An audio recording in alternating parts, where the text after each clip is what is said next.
Well, hello there, Apple Bites. This is your Apple Bite Raphael Tavares talking to you straight from our show here, The Written Writ. A show where you and I and you take a journey together to become better writers or just geek out and have fun. Let's get together and create and enjoy the process of being creative. Of course, Shadow Rabbit knows all about being creative because look at all those figures behind him. Oh man, I'm just happy to be here amongst fellow geek enthusiasts on this beautiful night. It's always great to geek out, and that's why I love this show because we can just come on, geek out, have fun, kill people. I mean,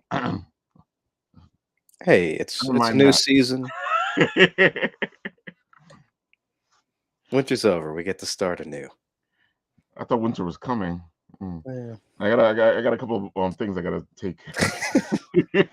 Summertime's always coming too, you know. Gotta be waiting for that. Of course, we got not the intern Nat or Nat the intern not the intern Nat. Well, you know what I'm saying. Yeah, we're gonna need to find a better nickname. It works because everybody still thinks you're the intern. Nat the samurai.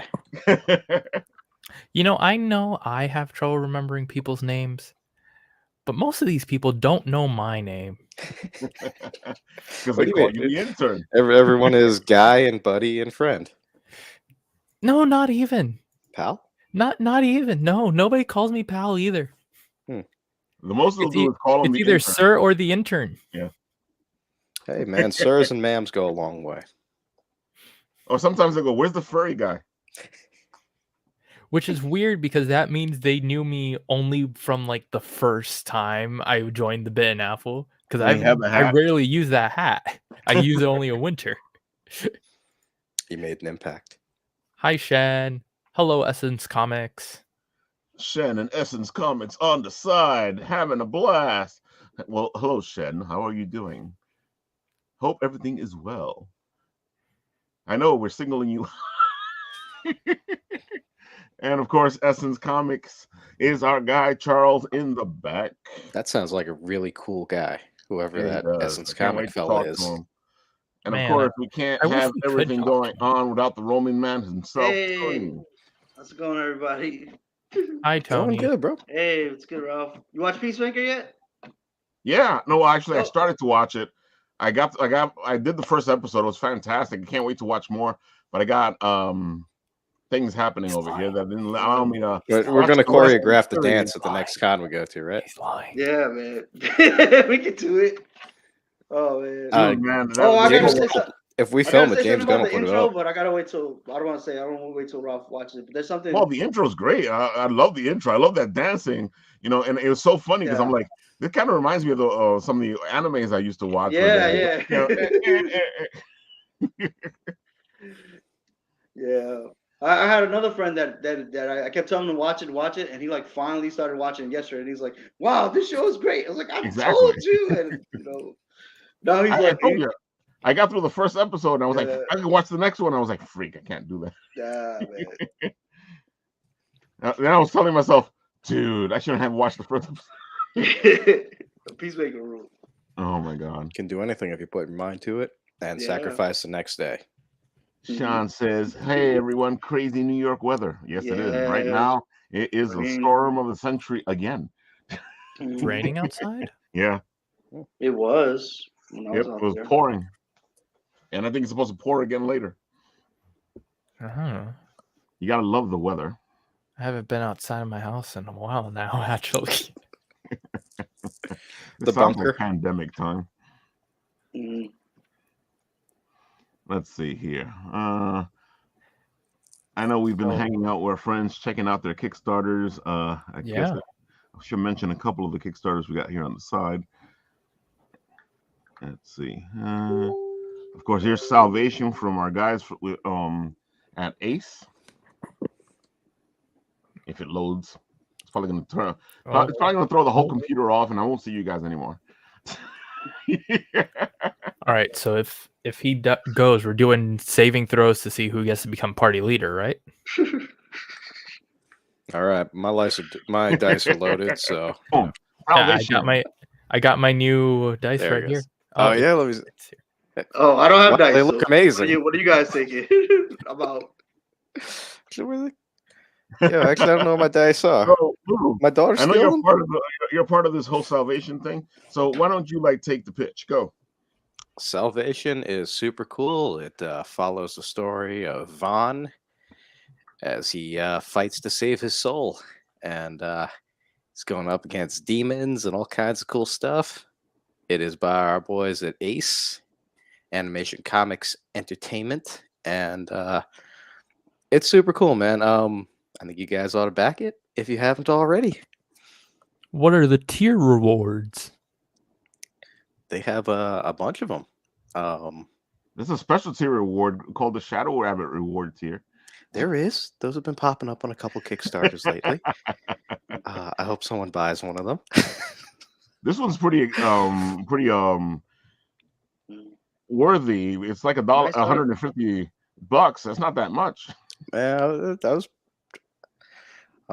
It's for the Kickstarters, and they are priced aggressively to try to encourage some, some support. But as you can see, the art is Amazing, yeah. Yeah. So. is awesome, and yeah, they're just good dudes, and they keep coming out with really cool stuff. I mean, most of it's horror kind of influenced, but if you like chopping up demons and exploring a ever expanding world of mysticism and Supernatural, yeah. then I'd say check it out. They've got a bunch of it up for free, so you can get a pretty good feel of it right now. It's always a good way to go, so people can get an idea of what the book it is that you're selling. And yeah, and if nothing else, you're supporting some of our own. And that's a cool thing to do. Oh, definitely. Yeah, I think they're putting together. They've got the cards up with the character cards and bios and everything. Oh, they really went out there. This is one of the best Kickstarters I've seen for getting stuff and not paying a lot of money. Yeah, I think their most expensive tier is 200, and that gives you like everything. Yeah, the 200 tier gives you everything. So I mean, as you can see, the art is really dope. They put a lot into this.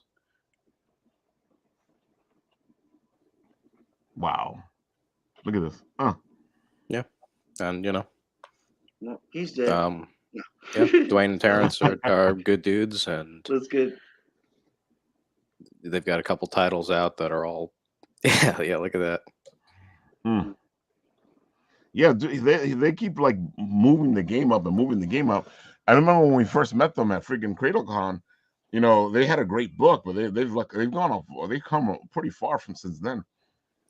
I mean, I think this stuff looks, very high tier. Oh, definitely. Everything they do, the art's great, storytelling is great.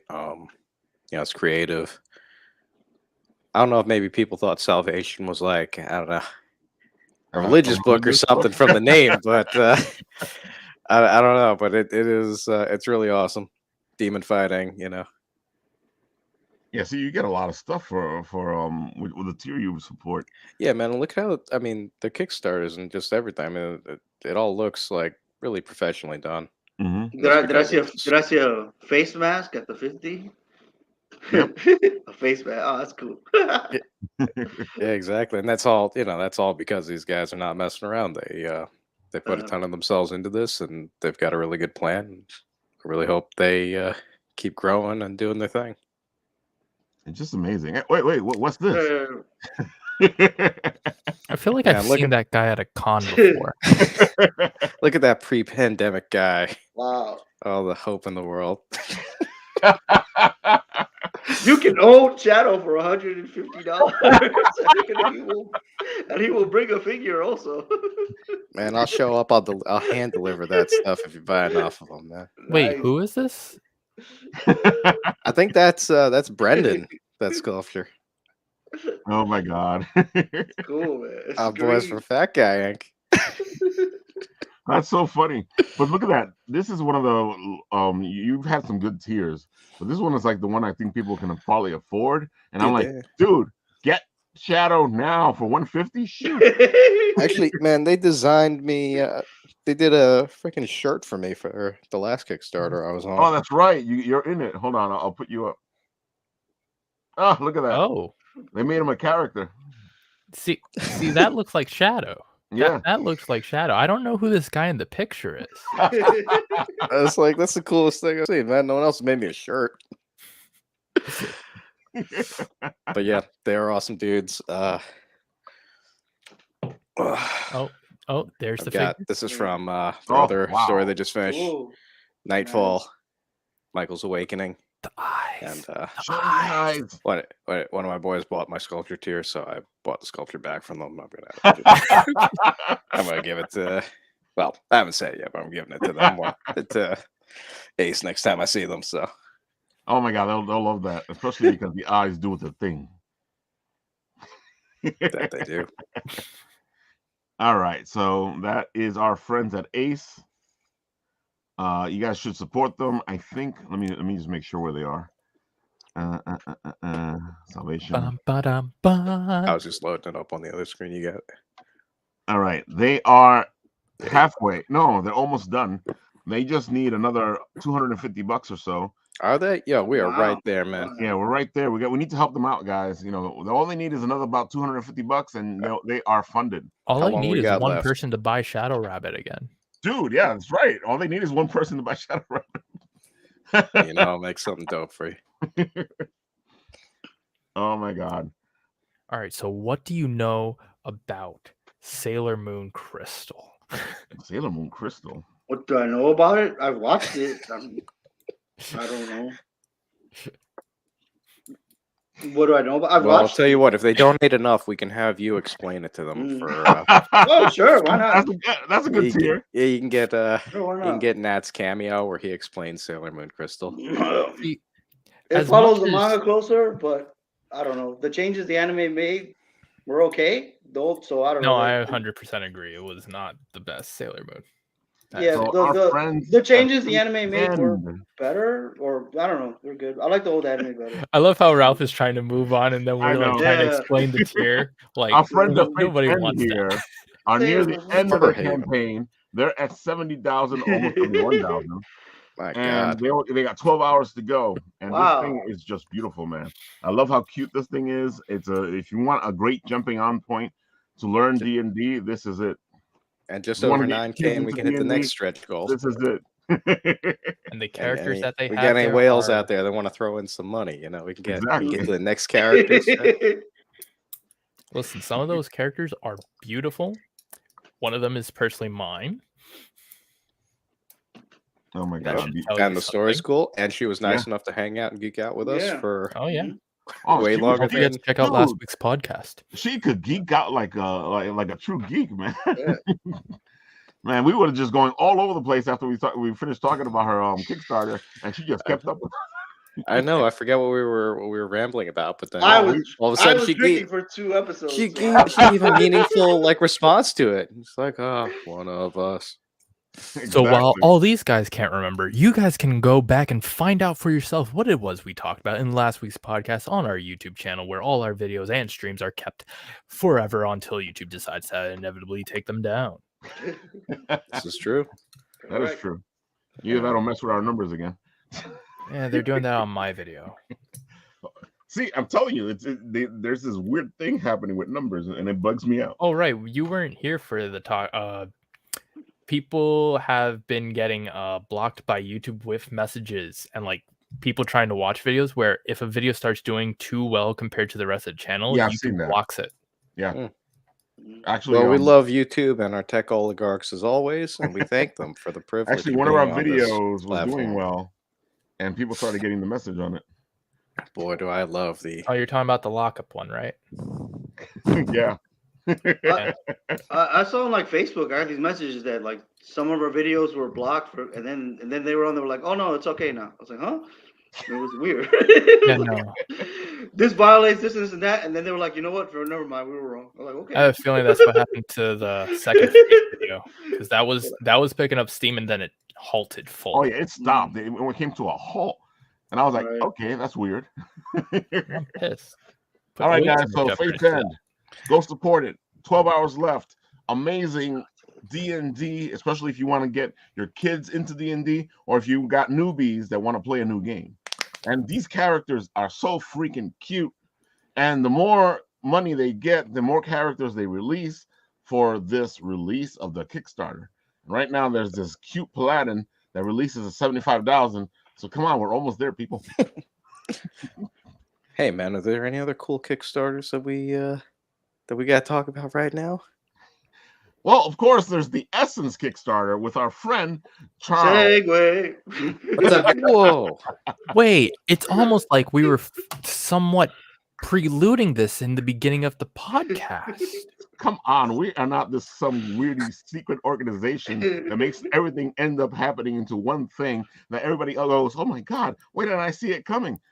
I mean, he was just in the comment section a minute ago. Don't worry. If we start picking up steam, it'll get blocked.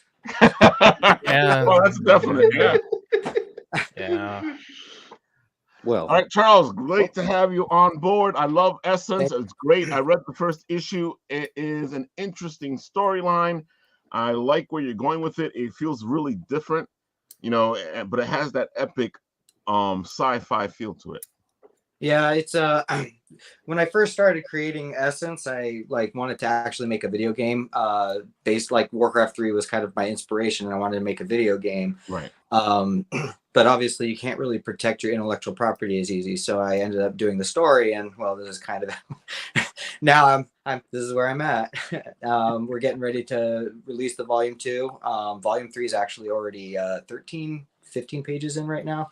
By the end of this month, we'll actually be 20 pages in. So even after this Kickstarter is done, we'll be working to get the volume 3 Kickstarter out. So that we plan on starting that in August, so we can get it out by Christmas. that's great. You guys have been steaming along. It's been really great to see everything. You funded pretty quickly too. Yeah. And so the thing is like the first Kickstarter I did, I think if I remember right, it failed because it didn't have the proper. I was like brand new. And then the second one I used friends and family, and this one I haven't even approached my friends and family at all because Wow. the That's organic impressive. gain from outside sources, from attending shows, I wanted to see who from my contacts list that I built up from the previous shows that I've done. So I've been trying to just kind of build it up and get it going and just improve with each new Kickstarter and stuff like that. And then even my books, I've been working my tail off. I even redid, I had a 200-page book from my second one, and I ended up redoing it because my friend John Carter, he's a pretty big grammar Nazi. He's got grammar books in his room. But he went through and taught me some of the mistakes that I made, and I was like, okay, there's enough here that I actually want to redo it, but I want to actually I learned a lot from him, so I ended up redoing it, and we got the volume 1 out and about 6 months ago, and volume 2 is coming out here now. Also, the volume 1 I read is a redone one. Yeah. Oh wow. Okay. Yeah, 112 pages. But I learned a lot. I mean, you never want to throw your first creation out there, or you end up redoing it after you've thrown it out. But my learning experience was through that, and I got to learn quite a bit. It wasn't bad, the first volume. It just I made the mistake the Eternals made, and I introduced too many characters at once. Ah. So wait, was it longer than what I read? Because you only in what I read, you introduced about 4 characters. Yep, I only introduced 4. I want people to actually get breathing room with the characters. Okay. One of the problems is Essence. Sorry. No worries. Still getting over a cold. Essence is a very complicated series. It's not your easy follow one character and write about one character. You're following 12 characters that are trying to find Vitus. So they're trying to find her. Hold on. I'll put you up. Hold on. Go ahead. Show it off. Okay. Yeah, it's sick. Oh, So that's beautiful, man. it Meta focuses cover. on heroes that share abilities with each other. So when you focus on heroes that share abilities, the main character, which is Vitus, she can't be at the forefront because you need to focus on the characters. And when you do sharing abilities, you can't just do 2, 3, 4 characters. You need to actually make a pretty decent amount of characters. So that's like I ended up creating 12 and based it off the color spectrum because she's the embodiment of essence and you think of chakras. So I got a lot of inspiration from a lot of different series, but I made it my own. I see. I know what you're talking about because when I was reading through it, I got that chakra feeling, as essence, Yep. and I was like, okay, I see where he's going with this. This is pretty good. And I can see the interconnectivity between all the characters, which I found really interesting. Especially because one character seems to have an insight on everybody else, so it really made the whole book like come across really easy. It's like if you're jumping in, you're jumping into the pool more like you're dipping your toes in and you wade in instead of having to jump into the water.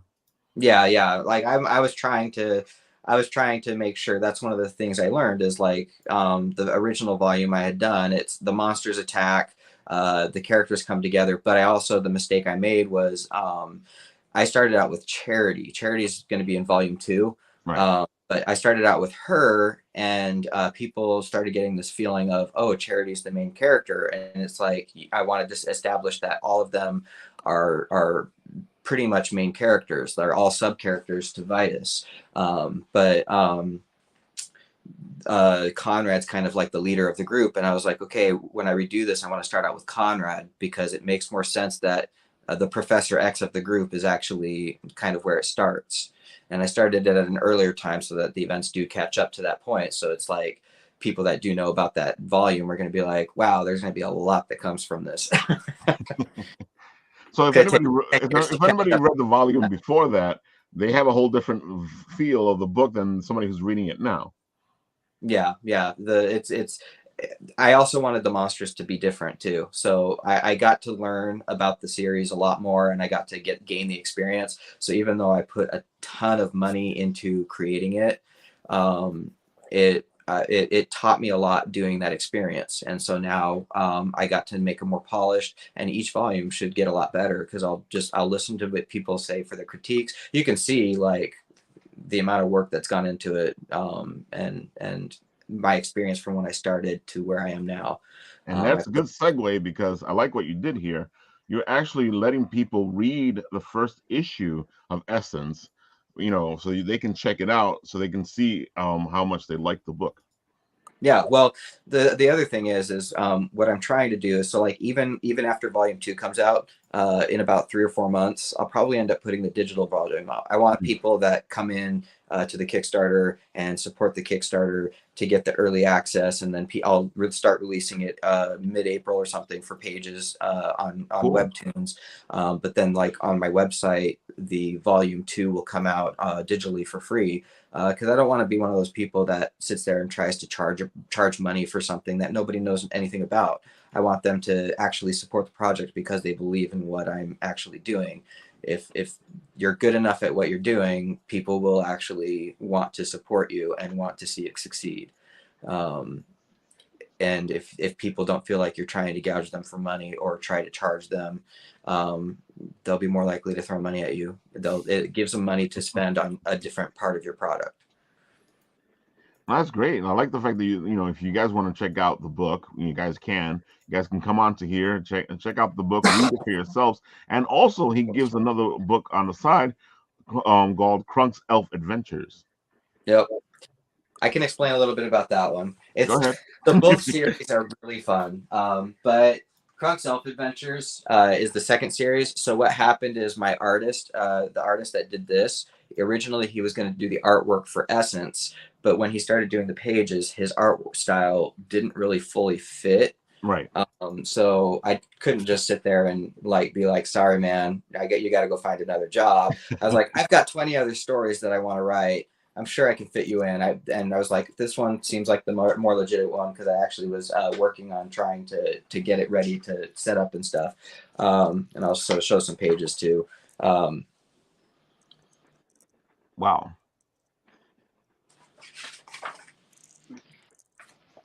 It does look great. It has great art. I can see why you probably were like, well, it doesn't fit for this, but it fits for this.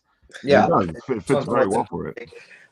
but basically, the story and premise behind this is it focuses on an elf that gets those four characters on the front page, they get cursed by the elf's grandpa, and the curse allows them to travel back in time and relive history. And it's basically, I'm making fun of how much humanity likes to rewrite history and how easy it is to actually change a story or a narrative to fit your own agenda and make it believable, because that's what we live in the world we live in right now, is the media and everything. But I'm doing it in a fun, classy way, I would say, just to kind of poke fun at and kind of get people to actually open up their minds and start thinking about it in a cute, fun way. I mean, you've got the elf. He's the main character. He's kind of like a skater punk elf. Right. And then you've got Regalia. She's the cursed witch, and she kind of like follows him everywhere he goes. So I'll show you the. Hold on, I'll put you up. Sorry about that. So you can see she's kind of like freaking out, and she's kind of like fritzy and like cracked out. But I wanted to create like just a crazy character that's fun. It looks like a lot of fun, yeah. And then you've got the gay genie, who has a closet for a lamp. That's just funny. So his character, I drew inspiration from George Michael, and a combination of George Michael and Roger from American Dad. Oh, I can see that. All right, that's pretty cool. That's an interesting combination. Because sure, why not? So what made you decide to like have this book be on the side instead of like have its own thing? Because it's very hard to promote two products at the same time at shows. And because I wanted to show people that I'm capable of doing more than just writing one style. Because a lot of writers, they tend to stick to a specific genre or specific type of style, and that's what they're good at. I want to show that I have a lot of creativity. And by doing it, you're getting people to be like, I'm getting a book, and I'm getting a volume 1, and I'm getting an issue 1 of Crunk for free. Right. So it pushes people to want to buy it more. And then if they really like both series, then it pushes them to want to actually support you even more. And then they'll spend like I had a couple supporters that I just gained from friends sharing with other friends, and I gained like $600 from the two of them. One put $300 in, and one put $250. Whoa. So and it's because they like what I'm doing. I was actually shocked by it, but it was cool. And I've got a lot of coworkers that are excited about it as well. They're very supportive. I've gained a lot of money from them just supporting. Like they trust me enough that they're doing it. And it's cool. It's cool to see people actually support. Otherwise, I wouldn't be where I'm at right now. It's so funny you say that, because it's one of the things we like to say here in the Written Writ is that if you guys just help out people, you don't even have to buy the product. Just sharing it helps out so much, because you don't know if your share isn't going to have 1 or 2 people that actually like the product, and they support it.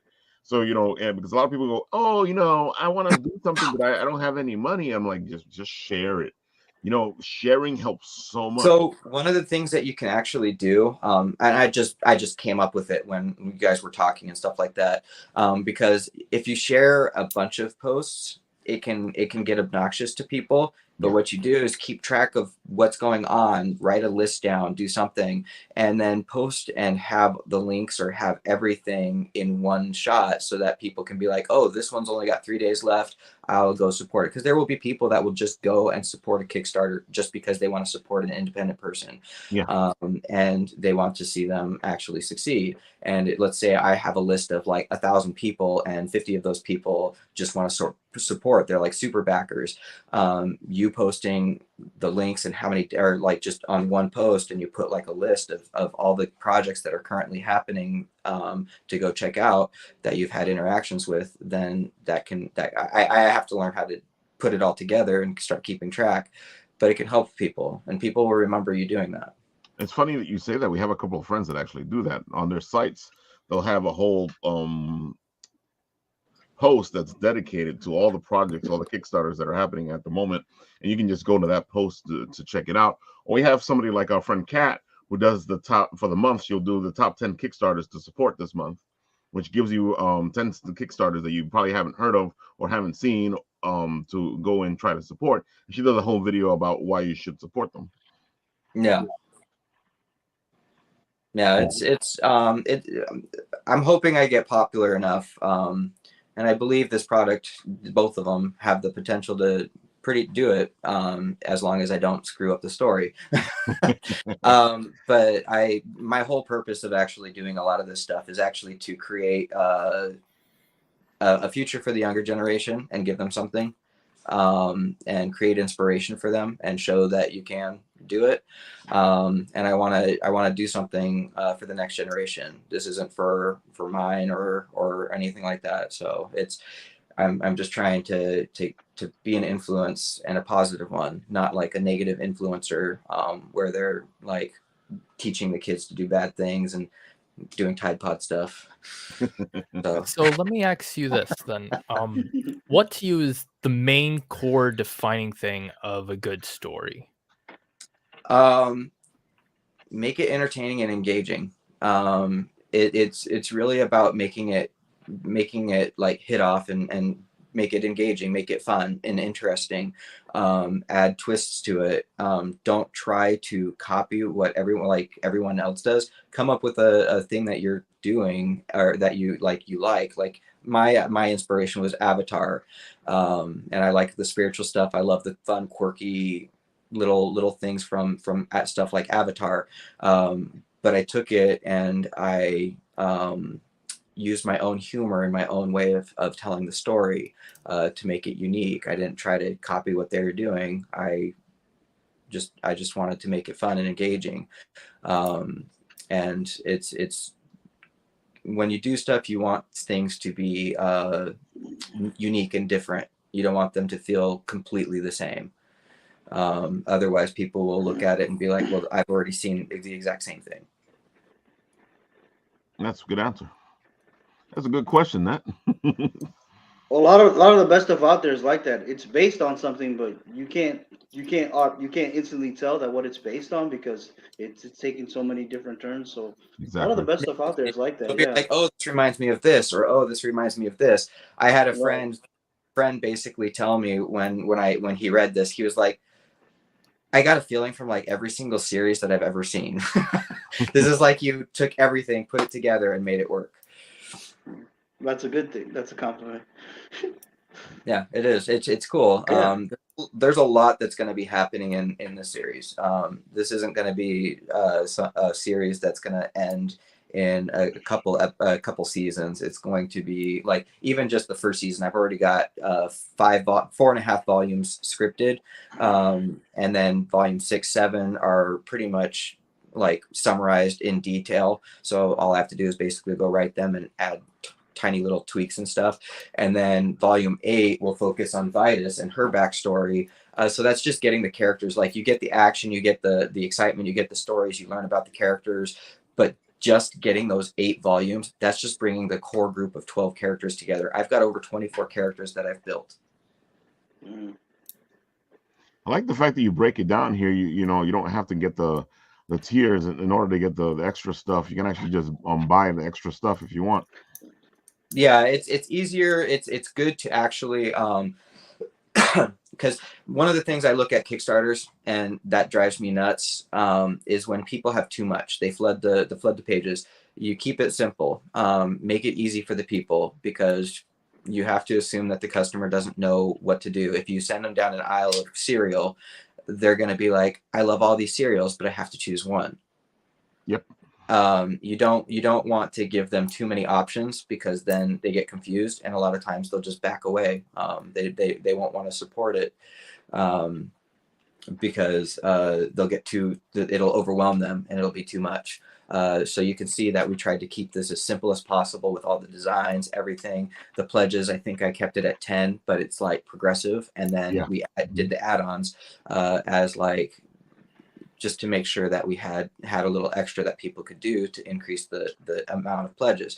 And like one of the things I did is I did a trading card thing where I'll do the metal print trading card, and people can actually trade the trading card in to later on for like a cash prize or for very rare merchandise that only the trading card can get. So the more successful my project becomes, the more those cards, one, the more the cards will be worth, or two, the more that people can win off of the prizes.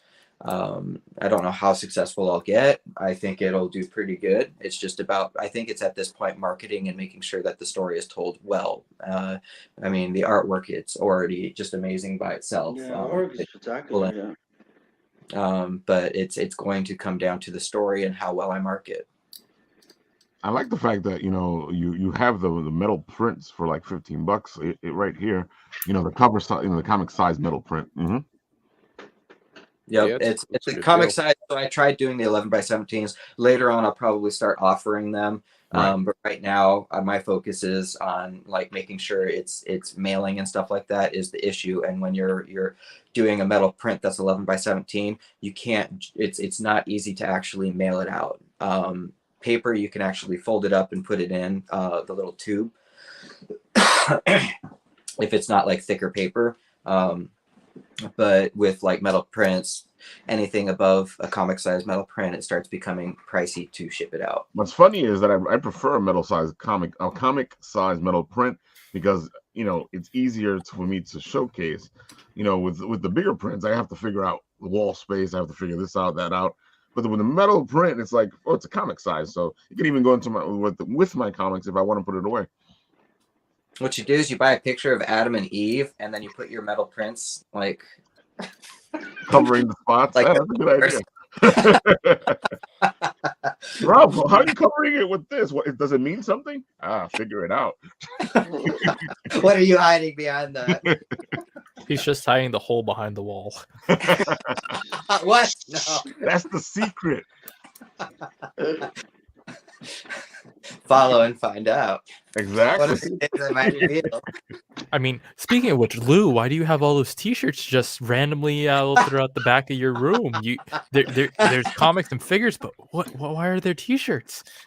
Because I'm an innocent man, just trying to get out. Strange. I haven't seen Joel in a while. Oh no. Joel will be like the shirts will start falling down, and you'll see like a Snow White with in a glass case. He's just been like, I'm waiting for Prince Charming to come along. His arm's gonna pop out one day. Like just an arm gonna pop out. I do regret not buying. There was a penny. I went to like one of those Halloween things, a week after Halloween, where they're just like throwing everything out, and they had like Pennywise, like in like little like sewer grit, and like you walk past it, you just see the eyes glowing, and then like a hand would reach out. I really regret not buying it. Oh my god. It was like $200. It's like, I think your kids would have appreciated that one. Oh, I would put that like up in the attic and stuff. That's even worse. Can you imagine somebody going up in the attic and this thing starts to work? Hi. Be like, nope.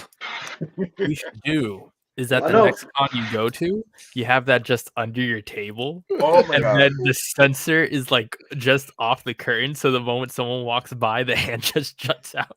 Oh, that's called How I Get Blacklisted from conventions. With his luck, the first person will be like a old grandma and stuff like that. I know a few people with clown Why phobias, man. do They just the freak out. conventions anymore? He killed the grandma. Murder. It's not murder. They were already dead. Oh my god. Speaking of Well, I gotta go conventions, sometimes. have you been hitting up the conventions? And because I know I saw that your feed you were at one recently. Last weekend I flew out to Atlanta, Georgia. I attended the Fandemic Con. I did not sell very many books there. It wasn't completely busy, but it's not a big deal. It's the exposure and I learned a lot. So engaging, like even if you go to a show and it's slow, when you're doing a series, don't focus on making tons of money at shows, because it's not always going to happen. Focus on networking and getting a contact list built, because that's one of the reasons why my Kickstarter funded as the way it did, is because I've been building the contact list. So I sent out, when I first, like right before I launched it, I sent out 370 messages, text messages. And the first day, I think we ended up with 20, 25. But over time, once more books come out, once people start spreading it, you start making that money back. So even if you sell 10 books at a show, if even 3 or 4 of those people like your series and they keep following you, over time, if you're putting out more books or more different series and people really like what you do, it'll add up over time. So, and it's consistency as well. If you're not doing well in the beginning, look at my case. I'm still pouring money into it. It's going to take a long time, 2-3 years, before I actually probably get like this massive return. But you don't give up. If you get enough people that like it, and people are stopping to look at your product and they're like, oh, this is really cool, I really like it, focus on those people. Don't focus on the people that are like not engaging with you. And then also, like at shows, actually engage with the customers. Hey, do you want to learn about my book? Don't sit there and just stand there, especially if you're a writer. Artists can get away with it because they can draw the artwork. Whereas like a writer, you're literally just standing there like trying to get people to come in and be like, listen. Step right up, sir. I know, Yeah. right? And like even like, so kids, so like depending on what genre, so like mine in the beginning, so like if you think of Avatar: The Last Airbender, it did hit all groups of people, it hit all ages, and people love that series from all age groups.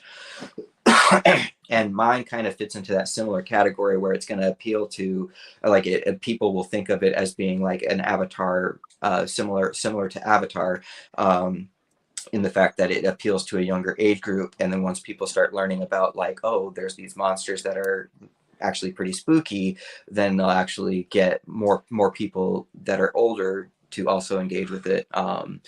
And it's I have the stickers, so you get cheap items, and if you see like a young kid that's like 8 or 10, you'd be like, hey, do you want a sticker? And parents will actually engage with you and stuff like that and want to learn a little bit about it if the kids really like it. That is true. Sure, if you're honest about what you're doing, then that is something people will be able to see and, hopefully reciprocate it with coming over and giving attention to what you're into. I mean, you clearly have a lot of passion for this, and that's awesome. If you didn't, there'd be no reason to do it to begin with. So Yep. I see a lot of people, they just like they don't actively engage with the customers as much. They'll just be sitting there on their phone or something like that. Like I'll be on my phone, but at the minute somebody walks by, I'm like, want to learn about my book? Yeah. Your red balloon comes up, like, hey kid. The hand from under your table just stretches out. Do not be afraid to hand out something for free. A group of kids, I think it was 4 kids, they came over, and she put $10 into the stickers because it was buy one for $2, buy 2 for $3 or $3, I think it was, and then buy all 7 for 10. She put in $10, and I was like, you know what? Here's a book. Because you never know what kind of whose child that is. You don't know who, like, they could be somebody famous. If the person's taking the time out to buy something, make them feel special. Give them something that they will remember, because it's not like everybody else does it. So if they've got something, it's all about getting it out there, especially if you're brand new. You want people to actually recognize what you're doing. I know someone who worked at the table one time, and they were an artist, and anyone who came up to the table barely spoke to them, just kept drawing and just went up to him and said, like, dude, man, and talk to these people. He's like, why? The book should sell themselves. I'm like, yeah, they should, but engage with them, talk to them, say hi. Yeah, He just be like to whoever's sitting next to me, like, "Hey, look at what I drew." I'm like, "Okay, what about the guy with the money? You want to show them that?" Yeah, like, and I saw that where like Yeah, the strange. artist was drawing, but he was still a very engaging artist. It wasn't like he wasn't Yeah. engaging with people, but he wasn't focused on selling books. So guess how many books he sold? He sold like 4 during the entire show, where I sold, I think, like 25. And for an independent creator, that's pretty good. And he had like books, I think it was like God of War and a couple other books. So things that people are familiar with. But I mean, he was a cool artist. I really liked him. He really provided a lot of input. He provided me, like, he taught me a lot. So that's another thing that you get from shows. And this was at Emerald City in December. And you learn a lot from the artists, especially established artists. Always try to engage with those kinds of people. If they're writers and you're writing a book, try to engage with them. Get some criticism, and try to get some kind of input. If they're artists and you're doing artwork, try to engage and see what their experiences are, especially if they've got people coming in. If they're popular enough where people come in and they say, "Hi, how are you? It's been a while since I've seen you. It's so great," and especially after like COVID, then those are the people you want to learn from, because they're a positive influence, because they've actually got people that are coming back and remembering them. And it's true, because one of the things as a writer is that sometimes you need to talk to your community. One of the problems as a writer is that a bunch of us are kind of like suspicious of each other, because we're always waiting for somebody to steal our stuff. So you get that. I am very guilty. I am really guilty. We get that that weird balance of I want to talk to people, but at the same time, leave my stuff alone. The highest form of flattery. That's why I started with Essence. And copying is flattery, unless they're like literally they get famous off of it. And you're just like, but I did that. What are you talking about? There's a whole genre of anime based on that. It's called isekai. Don't you know? It's pretty good. Pretty good. Hey man. And poor man's copyright, man. Poor man's copyright, man. Take a copy, mail it to yourself, and it's certified, and don't ever open Actually, it. I don't think that's actually I don't from what I understand, because I've got my lawyer and stuff, I don't think that's actually really fully usable. That's I can't remember what term that is, but if you look it up, I don't think it's I mean, it is what it is. Yeah, I mean, if like a big company is gonna rip you off, they're gonna get away with it. It is what it is. Yeah, but doing a copyright, getting a lawyer, that's your best route. And then having stuff. So posting on Facebook, don't post too much information that reveals your story. Like mine is very unique. That's one of the reasons why I started with Essence, like I did, because it's going to be harder for anybody to copy it, because it's very, very specific, and it's very there's not very much out there that would have anything to do with it. So if they tried to do it, will their characters actually be as good? Will their storyline be as good? It's a complicated series. It's a very hard one to actually bite off. Even some of the professionals that I've talked to for writers, even my friend John Carter, until they actually started seeing some of it, until like they like didn't even like, Conrad is too strong. Like even for you, when you read it, did you get that feeling that Conrad was actually like, geez, what's wrong with this kid? Oh, definitely. You get this. You start reading, going, I wonder if this kid feels a little overpowered. And then as you read, you begin to understand things, and you're like, okay, so I see where he's going with this. Yeah, but until you read the story, you don't understand exactly what's going on, because if you're just looking at it from the outside, then of course the characters will look overpowered.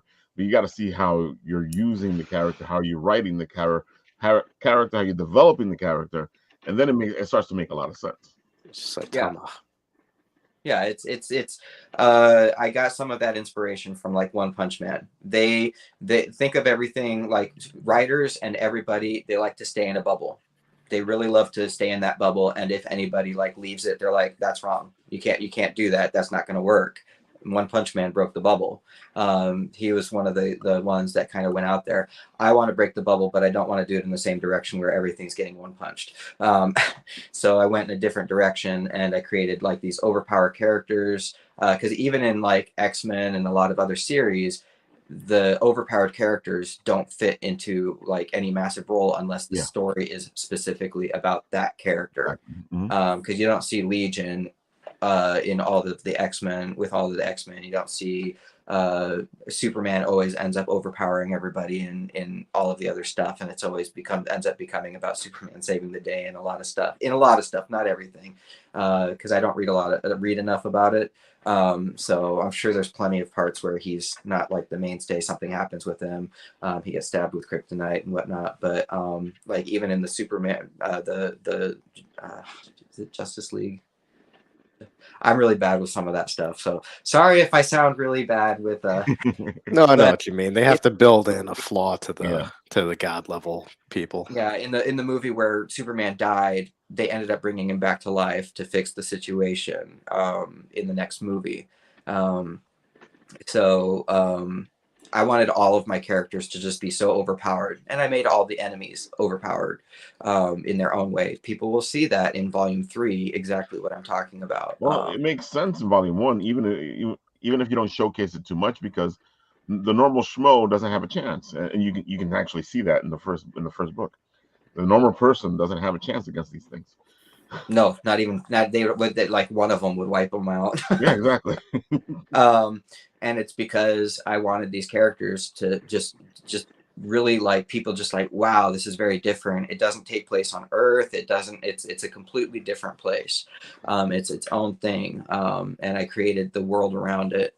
And I wanted it to be exciting. I wanted it to be fresh. I wanted it to feel unique and fun and exciting for people to see a character. Did I already go over Conrad's ability?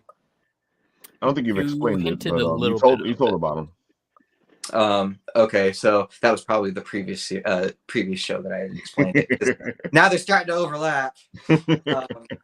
So here is that's Conrad. Yeah, Conrad.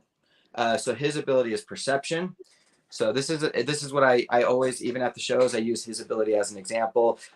He perceives size, which lets him break his body into particles and rearrange the atoms in his body to become any element that he wants.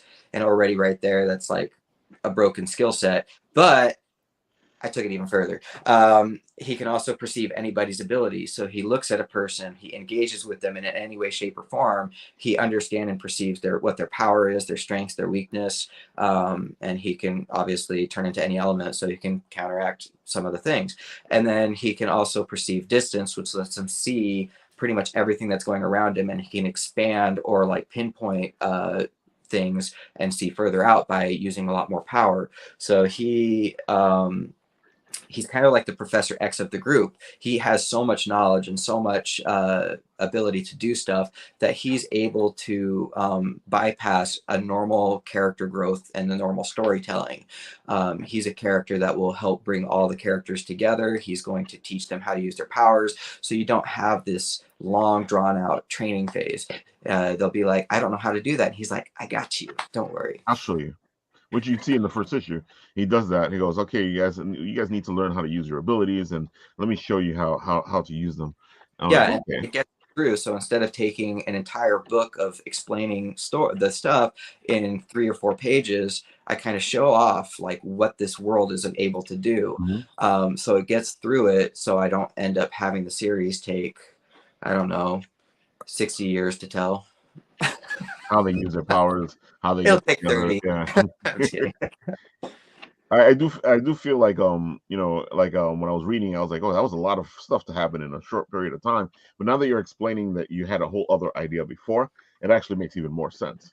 Because if you were supposed to start over here, but you went back and started to explain things, then I feel like the problem is that somebody will look at the story going, this is the story. Why is he trying to rush through it? But then it's not really the story. This is just the backstory. Yeah, this is. I'm trying to show people that this is a unique character, mm-hmm. And this is what makes Conrad stand out. This is what makes him unique and exciting, because he doesn't have this oh no, these monsters are attacking. I don't know what to do. Achievement unlocked. I just learned how to use my power. It's like, no, I already know how to use my powers. I'm 5 years old and I'm already using them at 5. And I know what to do. And it creates a situation where when you do hit the end of the volume, he's like dumbfounded. He doesn't know what to do. Because it creates that situation. And I wanted to show people there's unique ways to still tell stories and keep them exciting. I'm sure there's other stories that have a lot of similarities or they do some similar things, but it's not something you see widespread or done all the time. Right. And you did a good job of that, because you do feel that you do build that enough so that when he does say it at the end of the issue, you're like, ooh, that's not good. He can't do it. What's going on here? Like, why? Exactly. It leaves that like cliffhanger of like what's happening? Why does someone with this much knowledge not know what to do? How is it, like, what is he doing with this series? It leaves you in that like that dumbfounded mode of like, wow, that's pretty interesting. Because even me, like that's what allowed me to with that first volume where I said I redid it, even though that first volume cost me over $20,000-$30,000 to produce. I felt like it was important to tell the story correct, not put something out and then do a reiteration, because I don't want it to be known for that. I want it to be known for what I put out here. So you should never be afraid to redo something. If you are passionate about it, you want to make sure it's the best it can be. Don't like be one of those people that redoes it like 10 times, because then you're just bankrupting yourself and confusing the people that are already following you. But try to make it the best you can do within 2 or 3 iterations at the most. Don't overdo it, because not everybody's always going to be happy with everything that they do, but your customers might still like it. People will forgive small details. Yeah. And even with this, it doesn't sound like you changed the story that much. You just went back and filled them in. The story will catch up, but I want people to know who these characters are. Exactly. And then later on, some of the story from the original 200-page book will be adjusted based on things that have happened. It's just going to happen. But the story is pretty much going to stay pretty clear what happened. Like in the original volume, the monsters attack. Well, they attack here too. So obviously that's the same thing's not going to happen. But some of the events that take place will happen. And people will probably find it and be like, oh, I know what's going to happen. So these are sizable volumes you're releasing. This volume 1 was 112 pages. Volume 2 would have been 150, but like I said, when I did it, I had to break it up because 150 pages is too much, and I didn't want it to be overwhelming. The most I will do is 120 to 130 pages, and then like maybe when I finish a season or something like that, I'll sit there and combine them together in a 2-part volume that's like 300 or 400 pages each. But I'll stick between anywhere from 60 to 120. That's usually a good point. And you find a happy medium. Do you have a planned release schedule for your books, or is it kind of when the Kickstarters kick off, or when the so it's pretty much every 6 months I'm hoping to have at least 1 volume prepped and ready.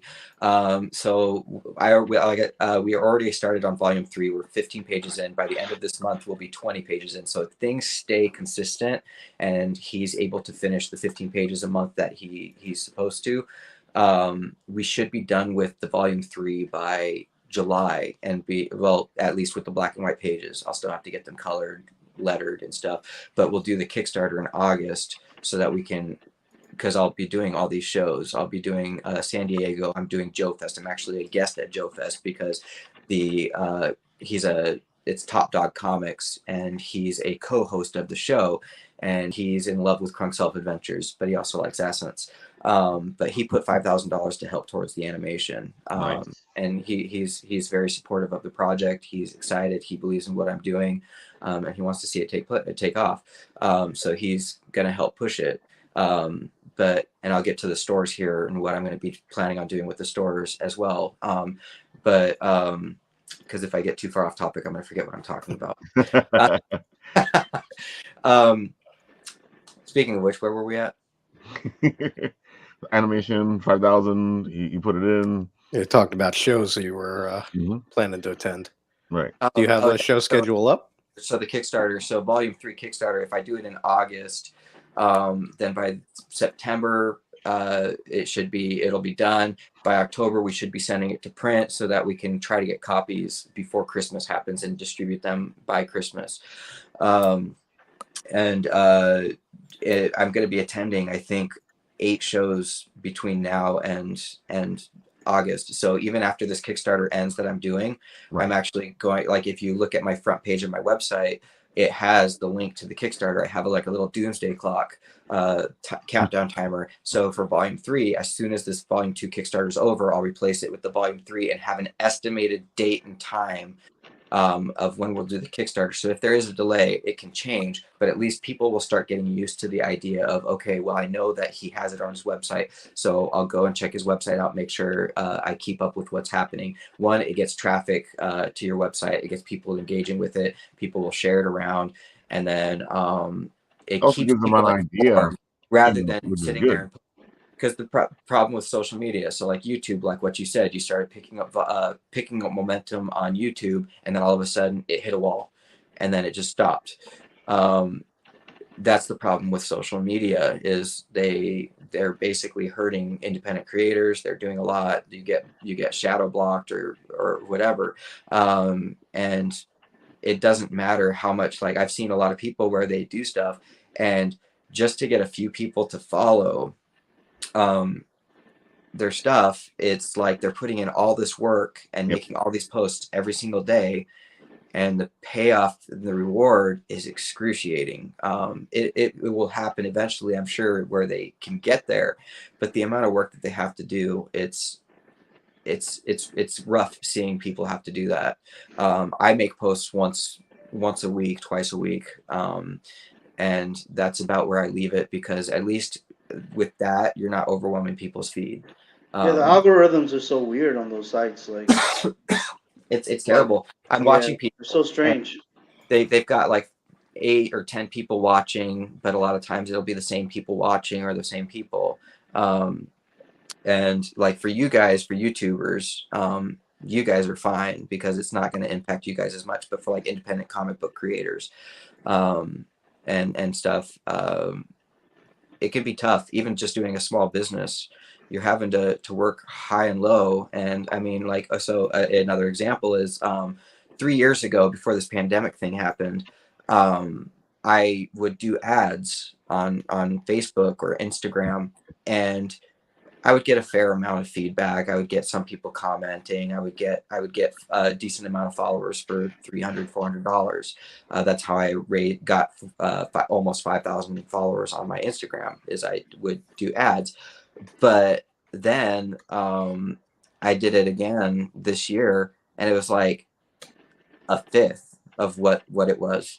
You could put $200 in and not even make 100 followers, and they don't purchase anything. They don't do anything. They don't comment. There's no engagement. Why spend $300 on that when you could go spend $300 to go to a show and attend a show and actually have in-person contact, so they can actually see you talk. They can see all the stuff. You're not sitting there spending all this time doing all that stuff. Shows are pretty much the best way to go right now, other than the fact that COVID's kind of shut down a lot of stuff. Because now with the shows is it's a weird hit or miss. Either you have a successful show, you have a half successful show, people show up, people don't show up.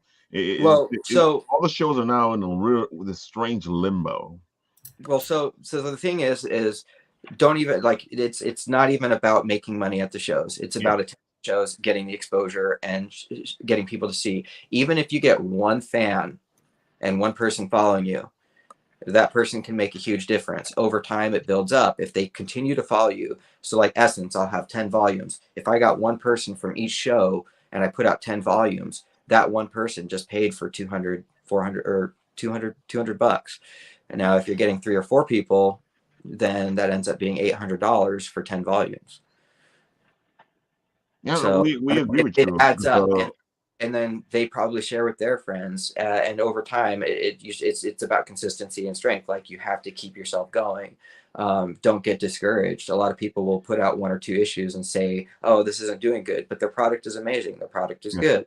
It's just that it's tough getting it out there in the beginning, Yeah, and it takes a definitely. lot of resources. Every business it hemorrhages funds. But if you get people that say, "Oh, I like your work," that's a good enough compliment to say, "Hey, people like it. People are going to pay attention. People will end up buying it when it gets like 10 issues or something like that, because then they'll binge read." I mean, it's not like every like anime, like Walking Dead was out for how many years before it actually got made into a series. It wasn't just an instant sensation and turned into a series. Harry Potter is the same thing. They put that out, and I assume I don't know the full details, but I assume it probably took 4 or 5 years for it to actually, like, it's not like the first book. It was just like, I think right. with Harry Potter, I think it was around the 3rd to 4th book when everything started to like get bigger.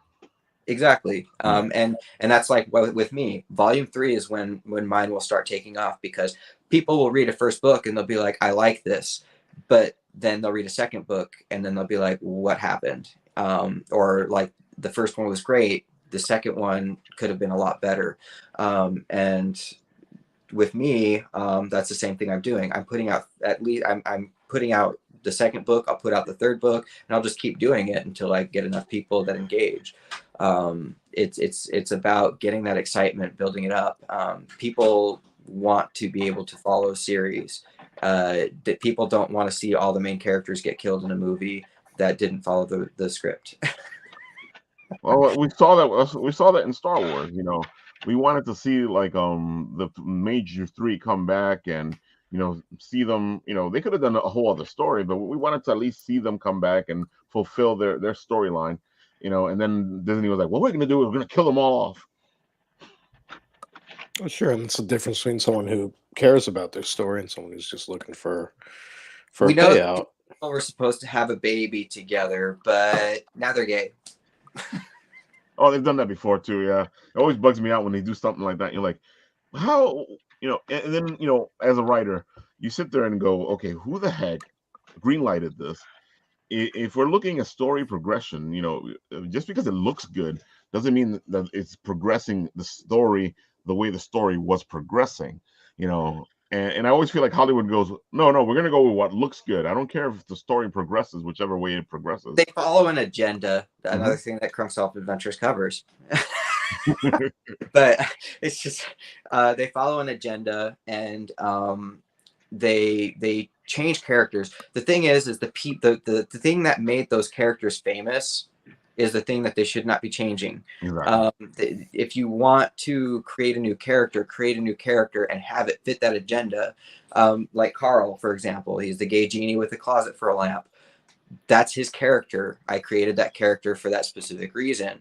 And I made him character unique. Yeah, I'm not going to go sit there and change him because like, just go and create a new character. I'd rather have you kill off a character, and like that's what they're doing in a lot of the series right now. Is like is it the Hulk? They're killing off the Hulk, because I don't read a lot of that stuff, so I don't follow what's happening. But I agree with you, because I feel like the best thing they ever did was when they created Miles Morales. He was continuing the story. It wasn't like all of a sudden Miles Morales is the new Spider-Man. No, Peter Parker was dead, and then Miles Morales took over for him. And that makes sense. But people shouldn't, like, the one problem is they're doing it to too many series, too many characters. And when you do it, it becomes like, it's like, okay, like if you're on a battlefield and everybody around you dying, the first couple people you're like, oh my God. And then after like 3,000 people, you're like, eh. Oh my God. Am I supposed to feel something? They should have killed him off in season 1. And then I know a lot of people get funny about it. it. I like X-Men now. They got rid of death, so I like that.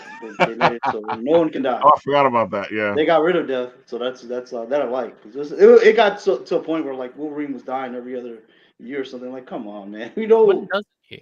So what happened? When doesn't he? Yeah, well, that's the whole point.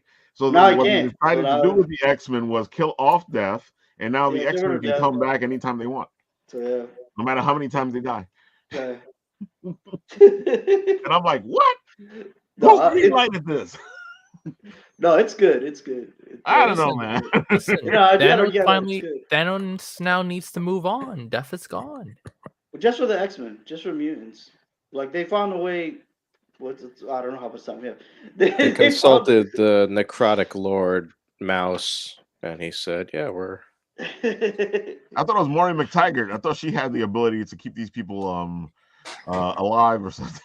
It's the great Mouse King. something about. No, she did. Yeah, we don't have enough time. I think we're I already need over an hour. characters to make money.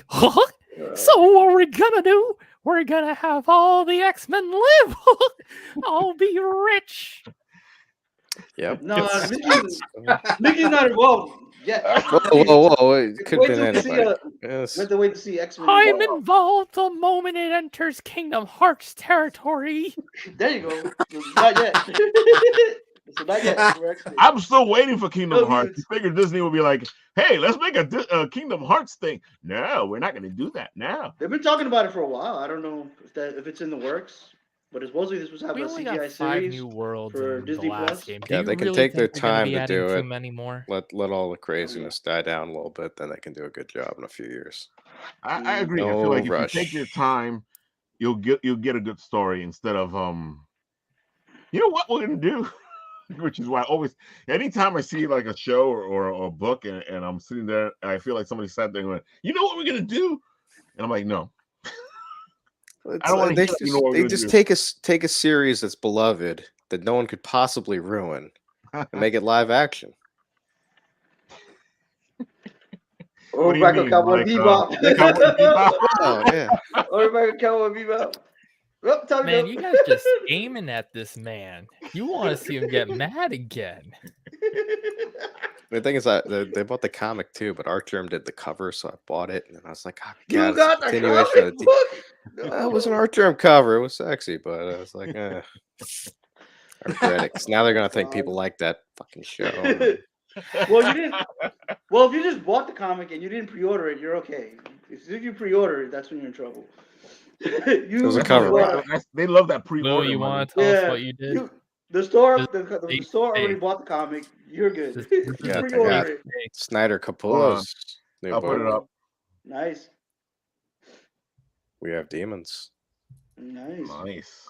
Snyder was doing his whole comicsology launch, but he finally came out with the physical copies today. So I see you have that nice big stack of comics next to you. I was looking at it when we were in the green room, and you all like, it's getting to be a little bit much.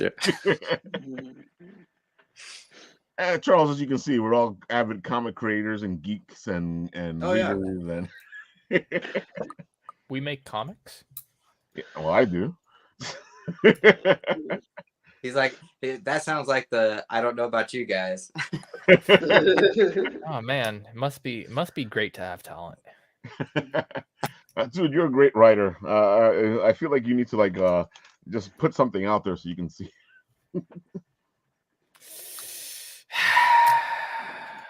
Well, there was a point in time where I did have a website full of stories. But then the fee for paying the website cost too much and I didn't have a job. Oh, that's rough. Yeah. Did you lose the site completely, or is it still there, just sitting in limbo? The domain is up in the air. Purchase. And feel free, it was spelled wrong because someone took the regular spelling. I always hate when you do that. That's all right. Just I still do have something all you the love. stories. It's all in my drive. It's all there. All 12 chapters and a half. Ooh. All right. I'm gonna have to hear more about that. Yeah, you do. Then he starts reading it, and it's like Shades of Grey or something like that. 50 No. Shades of Nat. Where have I heard this before? It looks like Peacemaker's journal. I mean, I did write one of those recently out of complete spite for someone else. Oh my god. I can just imagine page there. Dude, what the Oh no, it turned out great. Oh man. All right, so Charles, So everybody We knows got where to way find you. off subject there. Yeah. Yeah, So I everybody don't knows even- where to find you and how to get to your stuff and how to get to all this beautiful, amazing work you're doing. Where do they go? They can go to essencecomics.com, and then they can also do the Kickstarter, like you showed. So it's all about just like Essence Comics is the best way to go because it'll link you to like the Instagram, Facebook. I'll start working towards the Patreon eventually once I get like more momentum. And then I'm going to start working towards getting like pins and stuff like that. So like my Kickstarter or like the Patreon will offer stuff. And then the website, yeah, but the website's basically the central. It'll have like all the digital content. It'll have where people can purchase like physical copies when they're actually released if they missed the Kickstarter. And then they can purchase the prints. Later on, I'll add pins and all that. So there will be a lot more added to it as I go. So it's all about doing that because it's easier for people to actually and as you can see, Essence Volume 2 Kickstarter is now live. You can see like when you scroll down, you can see the like how I did it. So that used to be like a countdown timer. So once it hit that, then that came up and people can just click on it and it takes them to the link. And then later on, when the Disney animator's done, we'll be replacing that video and we'll be using it for that. And then people can like purchase the stuff. You can see that like up above, it's home, store, and then read for free. That's where the digital content is. You've got the gallery, you've got heroes where you can learn about the characters and what their abilities can do. I don't think I mentioned it, but did I mention this series is heroes that focuses on heroes that share abilities with each other? Yeah. Okay. Just making sure. So, but yeah, like you saw how Conrad's ability was very complex, and he can still share that ability. So that's what makes it unique is how did I find a way to make the abilities that complex and yet still have the sharing abilities and still have them interact well? Well, I think that's what makes it so easy to digest is that you do have that access in the characters themselves. So by having that access in the characters themselves, you can actually show people how the powers of the characters work, which actually like helps you move the story forward faster than you would have if you had to show all that. Yeah. Yeah, there's a lot to the series. It's very complicated. It was very challenging to write it. Crunk's Elf Adventures took me a week to put together. I've been putting Essence together for 7 years. Yeah, that's a lot of work. You can see it as you read the story. You can see that you've actually been crafting the story for a while. Yeah, it was a challenge. It was not easy. And then but yeah, this book series will end up being over at least 20-30 volumes. I'm guessing even possibly 50 to 100. It's not a short story, especially with over 24 characters, and I'll probably end up creating more. The website actually leads you everywhere you need to go. So if you check out the website, you can actually find out what's going on at all times. Yeah, it gives you everything you need. The reason why I like the website more than everything and why I push people to it is because not everybody will use Instagram. Not everybody will use Facebook. They won't notice posts. I'll be updating the calendar. I've still got to get that updated. I just haven't had time. But I'll update the calendar to fit the shows and stuff like that or events so that people can see it. Very good. Very good. You did a great job. I feel like people should go check it out. You're already funded, right? Yeah, we got funded. But the goal is like, so $3,000 is a reasonable goal. It's one that I felt like if you're doing a Kickstarter, try to aim for something that's reasonable that you know you can achieve. Because getting funded is better than not getting funded as long as you can provide them with the content that you're offering. Exactly. If you can't, then don't do it because then that kind of screws up everything. But go with something safe and then try to aim at going higher. And that's where we're at. We're trying to go as high as possible because a Kickstarter now that you put all the work into to get 100 followers, those 100 followers will be in maybe a good portion of them will be in the next Kickstarter. So when it launches, Yeah. they'll be there right away. Like one of my previous Kickstarters, the very first person to support it was from my previous Kickstarter. I don't even know who the person is. never, like, I don't know who they are. So that's always a great thing, yeah, because that actually shows that somebody is actually supporting you. Yeah, and they're like a super backer, so they've got let me see how many. You got 61 backers. You're at 3,389. That's pretty decent, man. And you still got 22 days to go. Yeah, you're already 10% over. Yeah. So 1,100 projects that the person has backed.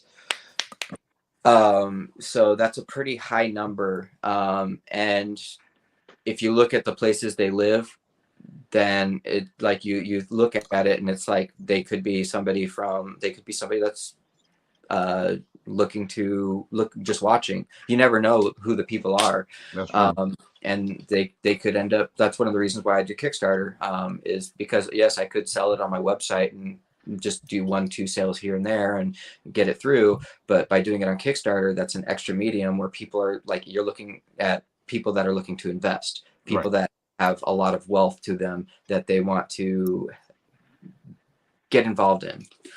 Or creators trying to support each other. Yeah, and it's don't one suggestion is don't overdo it. Don't try to go too crazy. And finding good groups and finding good places and support and stuff like that. Like with you guys, like where I am right now, talking to you guys, finding stuff like that is going to be better because people can actually see you in person. They can get to know you. They can ask questions. On a Kickstarter, you can ask questions, but people don't typically they'll make a judgment call off of like their first appearance or just at it. A lot of people don't really talk, even at shows. You have to actually actively pull the people into your booth. Hey, would you like to learn about the series? You can learn a lot just by talking and saying, hi, how are you? And based on their reaction, you know, generally if they're a happy person, if they're engaging, so you know who to waste your time on. Because a lot of people, they'll be kind of like standoffish.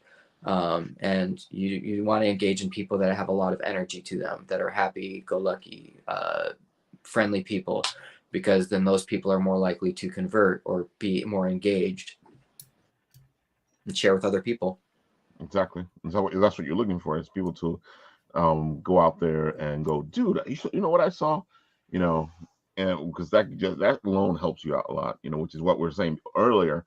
If sometimes I know we don't have the money to support the way we want to support, but spreading the word is such a non-money thing to do. It's so easy. All you got to do is just, hey, I'm going to share this so other people can see it.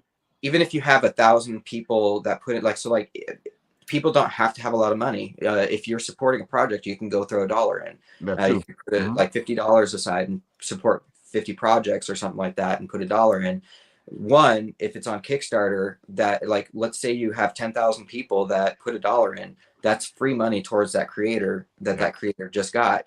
And then also it shows how many people are actually supporting that project. So if you go into Netflix, you go into an interview, you can be like, this is what my Kickstarter did.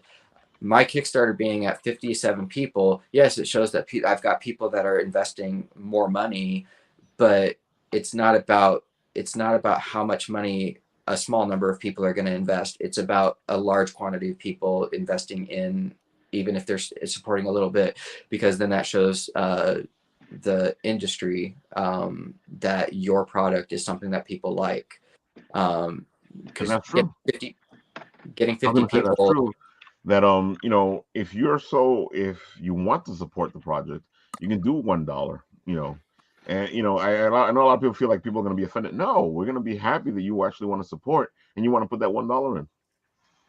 Yeah, it shows interest. I mean, it like I said, it's about numbers. Because $1, you're not having to actually put anything towards a product and paying for a product. There's a hand off screen. Yeah. Hello. We're just talking about that hand. There she goes. There goes the rest of it. Go ahead, Charles. but getting large numbers is going to be better, because if, like I said, if you got 10,000 people that put $1 in, you're not having to actually produce anything to those people. You're already like, you've got that support, and that something like that, you could actually offer digital content for free to the public and release it to the public for free by getting $10,000.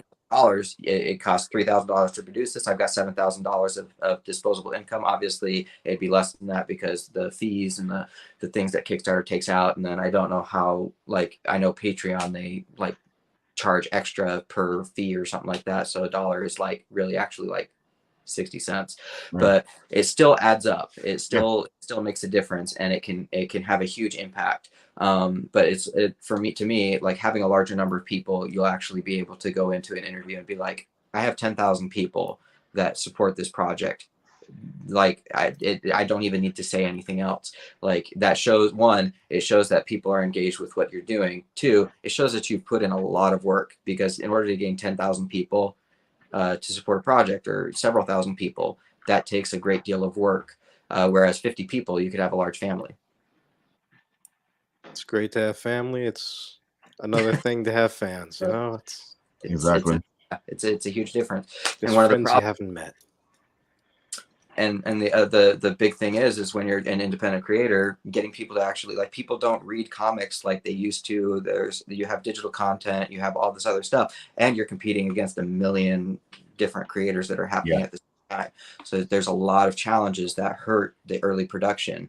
Nobody will know about a series, and then all of a sudden, like the Invincible, nobody really knew about Invincible, and now it's out, and everybody's like checking it out. We collectors knew about Invincible. Collectors will know about it.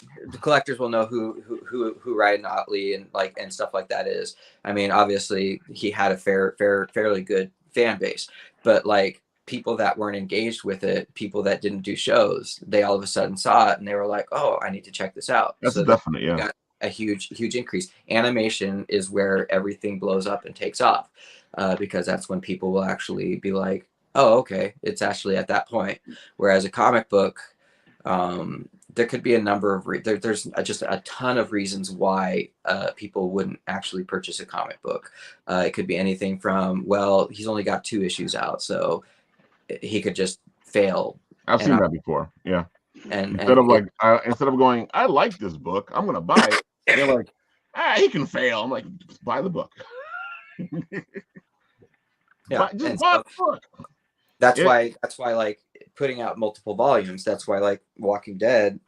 My friend John Carter, John was like, he told me Walking Dead. It took them. I think they started in, I don't remember when it was, like early 2000s, and it wasn't until like 2008 or 2009 that they actually got the animation. I can't remember the full details. I'm just throwing out a rough estimate, so don't take my word for it. But it took several years. It didn't just happen overnight. No, the book was out for a long time before the TV show even started. Very long time. And think about how much work they had to actually put in to get to that point. Which is why some of the fans get upset at the show, because the show decided to go whichever direction they wanted to go. Kirkman loved the show. I think it was somebody said that they fired. Kirkman gets a check, so he's gonna say. They fired. Loved it so much. Daryl's also. What was he gonna say? Oh, I missed something. Yeah, I mean, killing Rick off, that was a great idea. I wouldn't have done it, but it was a good idea. I kept Rick all the way to the end of my book.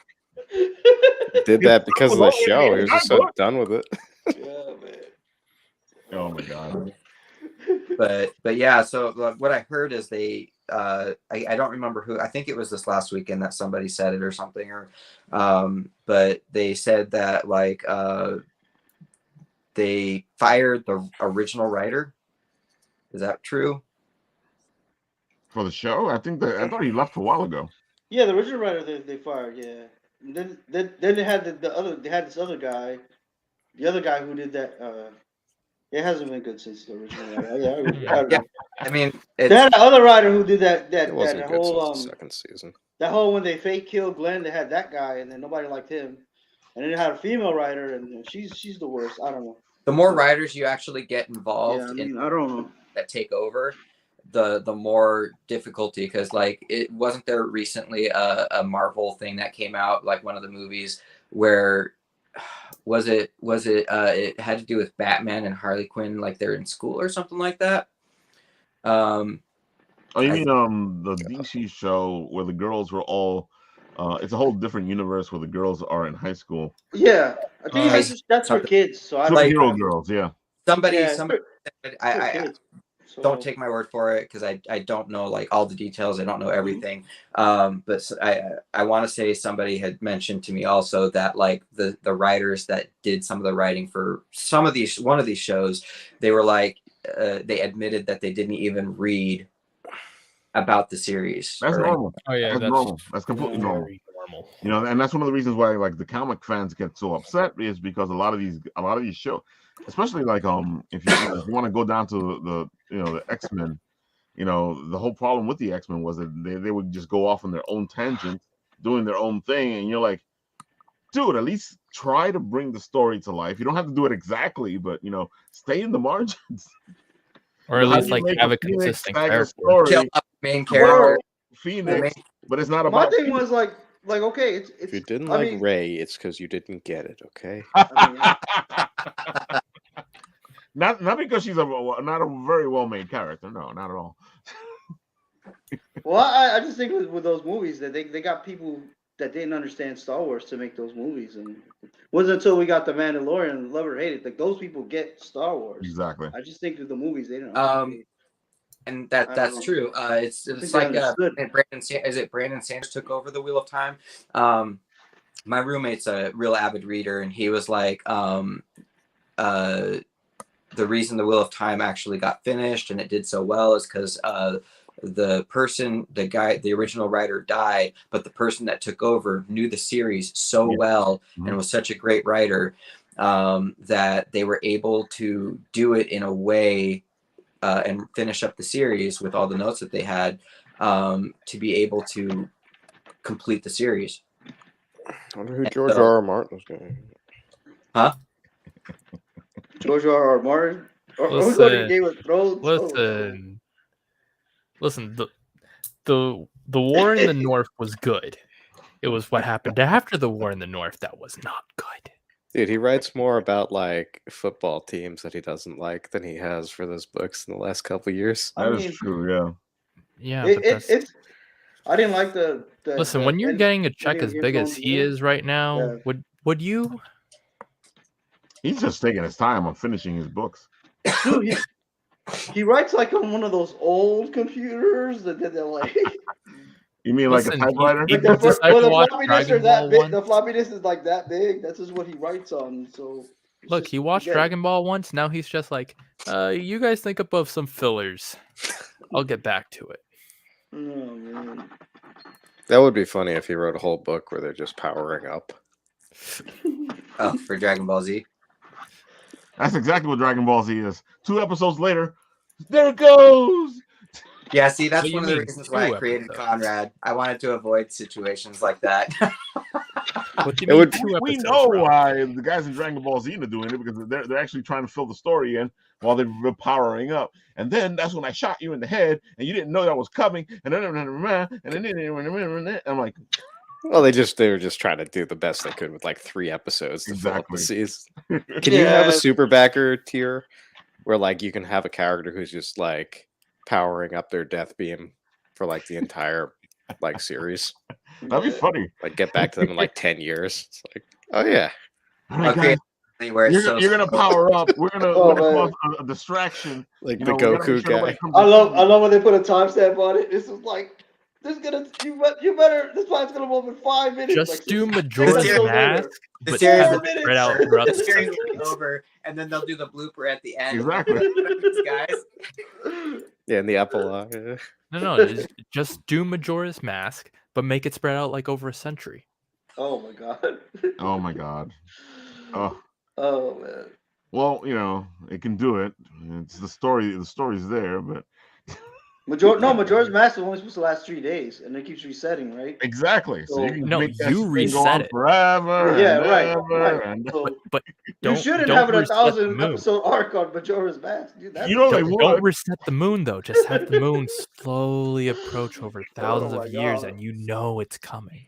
This is And why everybody's Nintendo just doesn't let okay with anybody make anything. It's normal. You know, like, can we get a better But just anime? imagine No. that. Some You anime, know no. the end's coming, so you're just okay with it, and it happens. It happens over time, and everybody's just All right, like, all right. "We're gonna But die." it's the ride that matters. All right, guys. Get So along that we're ride. I at the can't end wait of the to episode read here. Essence. We don't need to end it. You want to end it. Sure. He's like, it's midnight. I've got to get my beauty sleep. So, final words, guys. Whoever wants to start, whoever has something to say, go right ahead. Tony wants to start. Well, I do. All right, Tony. I like how you volunteered there. Oh, sure. What do I have? Let's see. I think the anime shows are ending, so I think Yashahime ends Saturday. Have a mini review. I think Princess Connect ends Monday. 2 I'll have more a mini weeks. review. 2 more weeks. 2 more weeks. Okay, right, yeah, because we're getting close. Yeah, other than that, I should have a write up next week. A lot of books aren't coming out. All the X-Men books are on hiatus till like April. So I think Spider-Man has one more, and Marvel's doing this big thing in April where everything relaunches. So, but I should have something next week. And that's it for me. On the page, Roaming Tony will be typing up his things there. You can see it there. You can see it on Tony's personal page, or you can see it on the Bit and Apple page. And it's a hilarious romp of hilarity that you have to read because just Tony find multiple ways to talk about Marvel versus Capcom over and over and over again. I still can't believe the Marvel boy likes Peacemaker. the show. Peacemaker. Oh man. Shadow, what are we doing? Takes the same amount of effort to be decent as it does not to be. That's actually pretty good. Kindness is free, and it's a resource the world can use more of. Amen. Nat, Yes, sir. what do you got to say? You want me to do the bit, or you want to do the bit? You do whatever you want to do. I'll do whatever. Well, somebody's need to do the bit. The bit will get done. All right. I mean, okay. Interesting concept. Uh-oh. Right here. All right. You get a llama. All right. Llama character that has never touched a mountain, but has only surfaced along the base of the ocean floor. All right, go ahead. That's the concept. That's it? It's never been on land. It's only existed in water. It's like some Zen Buddhist riddle or something. Put it on the board. I should put it on the board. It's getting late, huh? You put llama, the next sounds like Emperor's New Groove #2. It sounds like Emperor's New Groove #2. Yeah. Emperor's New Groove meets Atlantis. Perfect concept. Charles, you're gonna have to call Emperor's your New lawyer. Atlantis. There you go. The Charles, Emperor's can you New let us your lawyer? Atlantis. Because I don't know, man. I can only imagine what Yzma would do. Well, the next time you're talking to the Disney guys, that one's on the house. Oh my god! And who do we have on the show right now? Somebody's Kickstarter went up. Like, geez. Oh no! This is another Kickstarter. Please explain to us, Ralph, what exactly Casting Shadows is. All right, Casting Shadows is this fantastic board game. Oh, what the fuck? Ralph, how much did you just donate to that, dude? Wow. Oh, whoa! You saw that? That's amazing. Ralph, I didn't see nothing, but you're my so God. delayed, Ralph. You are so delayed. I didn't see that happen. What do you want? Wow. This guy's been doing really good, and that's something that must have updated at midnight. Let's see if the video. Yeah, no, look, it's still going. Look, you see how good we are? Yeah, it's way higher. It's way higher. All right, Maybe look, they're doing a man, live- They get maybe they're plenty doing of a live back. stream right Never now. mind, they're good. because I won't do this justice. And when I saw the video, let's see if it plays actually. All right, here we go. All right.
Cute video. That is a great video. It surprised the heck out of me. Hey everyone, I'm Rami from Unstable Games. It's been 2 years since our last Kickstarter, and we're back with our most ambitious game yet. Casting Shadows is packed with custom components and brand new characters with magical powers, and we have tons of Kickstarter exclusive content we plan to release as we unlock our stretch goals to make the game even more expansive. In Casting Shadows, you'll engage in a supernatural showdown set in a once peaceful world that is now shrouded in dark energy. Each location on the customizable map gives your character a unique advantage. You'll collect resources, learn new spells, and summon companions to help you along the way. Plus, if you absorb enough shadow energy throughout your journey, you'll get to unleash your shadow form and unlock your ultimate ability. The game is designed to support multiple playstyles and strategies, and you can add the expansion pack to introduce more players, more mechanics, and more possibilities. We took a winding path as we developed and play-tested Casting Shadows over the past 2 years. We started with raccoons eating pizza, then explored a post-apocalyptic wasteland before finally transforming the game into the immersive world it is today. I can't believe we've been designing games for 5 years now, and we're honored to continue bringing you new content year after year. Your support is the reason we exist, and we can't wait for you to explore this new world for yourself. Yo, man, homeboy jumped $200,000 since I we've been know. watching. Oh man, dang, They're dude. gonna be fine. Oh, they're gonna be fine. We'll- Definitely. This is the guy who Check made them another day. Sea It's so Turtle funny 'cause I and just showed Unstable this. Unicorns and all that. Of course it's gonna do fine. This is that guy. I just showed this because it caught my interest, and I was like, "Oh, a board game! I like this. Love the art, the concept. It was fantastic. I was like, I gotta show it off." Maybe they're doing a live stream or something like while we were, because it just No, kept this going is up and just up. how Oh, it's just going T-Turtle up and and Maybe they're his on, group doing is. something on Twitch right now. That's what it seems like. I don't know.